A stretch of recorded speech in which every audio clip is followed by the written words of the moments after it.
Hello, it's me, Cameron, the game dude. How's it going? This is my review on the 8Bitdo Pro 2 controller.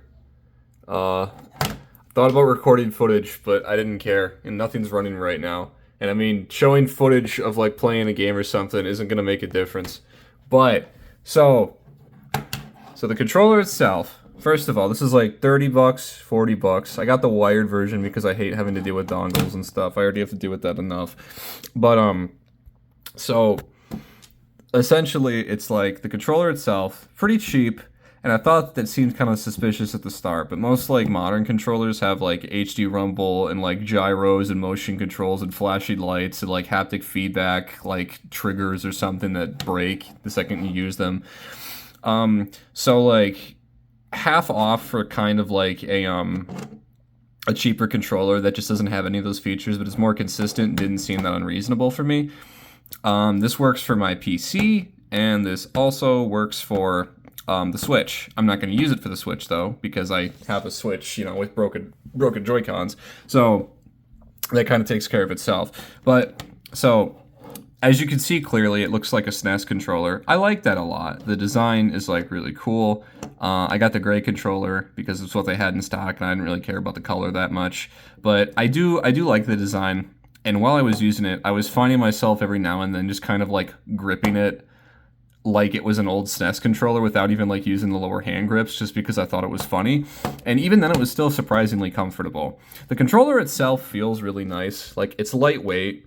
And just the texture of it on your hands rests comfortably. It doesn't feel that like greasy or weird or anything like that after holding it for a long period of time.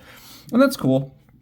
I like that part of it. The sticks also feel really nice as well. The texture's kind of a bit smoother than what I'm typically used to, since I usually use DualShock controllers, so I'm kind of used to it feeling like the tip of a dog's nose instead.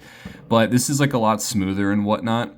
But it still feels really nice. And I mean, it's an analog stick. Like, what are you going to expect about it? And the D-pad is also really great because it feels like an old like Game Boy or SNES controller D-pad. So it's not like the crappy DualShock D-pad where it's like it looks like it's broken up into 4 different divisions, but in reality it's like one big button that you just all press. This is more like connected. So rather than giving that fake illusion of it being like 4 separate buttons, now it's just like all that one connected D-pad. This also makes doing like diagonal inputs like that easier because it's a physical thing you can just go ahead and press. You don't have to worry about trying to hit like this weird little bump and this weird little bump disconnected from each other like you would in a DualShock controller. So that's pretty cool. Normal start buttons, old school controller, face buttons. I want to talk about the face buttons a little bit. These are like the nicest face buttons on any controller that I've ever had, period. I use the DualShock a lot. These are way nicer than that. Like, listen to that. They have such a nice click to them. They feel so good to press. Like, the Wii U gamepad had kind of like mushy buttons is the way I would describe them, and I like that personally. And these are kind of like a step above that, I would say, where it's like they still like kind of start off, like the texture of the pressing them themselves feels kind of mushy, but at the same time, like the physical feedback you get with the click from pressing it feels a lot better than the gamepad does, where it would, or the Switch Wii U gamepad would when you like click in on it, the mushiness of kind of like melting into your hands a little bit. And a lot of this controller reminds me of the gamepad, and I like that a lot about it. And we have 2 triggers, on the back and 2 shoulder buttons. These feel great. Corporate minimalism has made me forgotten about how great it is having such thick shoulder buttons, and the triggers feel great as well. They're nice and smooth, nice and mushy. Mushy is a good word to describe that. Shoulder buttons, not much to say about it. Something else I like about this, I didn't think I would as much, is the 2 mappable back buttons. I had these mapped for the triggers for a bit, and then I mapped them for clicking in the sticks to kind of like help prevent the wear and tear on clicking the sticks in so much. But I'll get to that as to why I stopped using those back tab button thingies, as one would call them in this modern day and age. And that is because, for whatever reason, if I press this little button in the middle, I'm not going to because I don't want this problem to be a thing. If I press this button in the middle, that's going to change the mode that the controller is currently configured to. Right now, it's just set to default. It's not doing anything special, like no special mapping or adjustments or anything like that. But there's a software that you can download on the internet, that thing right there, that you can use to remap the buttons and adjust the sensitivity in the dead zones depending on the device that you're using for, which is a really nice software to have that just comes with it for free.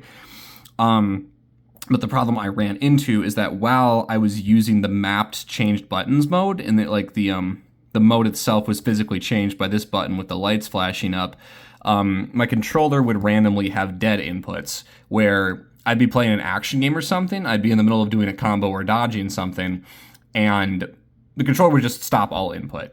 Like, I don't know, game's old, maybe I thought something was just wrong, maybe some drivers are out of whack or something like that. But, or maybe it's just been a while since I've played and I'm worse than I thought. But there were instances where, like, I'd be fighting somebody and then all of a sudden just all input whatsoever would stop, or my character would start just running in one direction. Not like it was controller drift or anything like that, but like a matter of, like, I might be holding a block button and walking forward, and then I'd let go of the controller and put it down, and my character would just keep holding the block button and walking forward.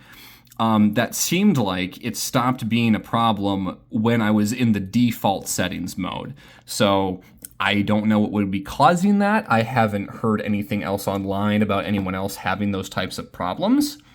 But that is something I noticed, and that sucks because I'd like to use these back buttons since I've never had a controller that actually has these, so it'd be cool to try out. But at the same time, since I've, never had a controller with back panels before, buttons, I'm going to call them something different every single time. It's not really that big of a deal for me. This is a turbo button. It's funny that it's a star. I'm never going to use it. It's not a problem for me. And this is the home button for the Switch. It kind of looks like a little heart. That's cute. But overall, it seems like a good controller. I've only used it for a couple of hours, and I haven't really had many problems with it. I couldn't tell if the times it feels like inputs were being dropped were just me dropping the inputs or doing things too quickly, or if there were actual real problems with the controller. I still don't really like that problem with like changing the modes and not being able to use the remappings because there's just dead inputs for some reason like that. If by some impossible chance somebody who actually has an answer for that watches this, then please go ahead and let me know about that because that sucks. And if anybody who worked on this thing knows about that, that sucks. And please let me know what I can do to fix that, because the controller itself is really nice, and I'd like to keep using it. I could see myself using this for a really long time if those fundamental kinks could just get worked out. So, yeah, that's my thoughts. You're welcome, Takeshi. You're welcome.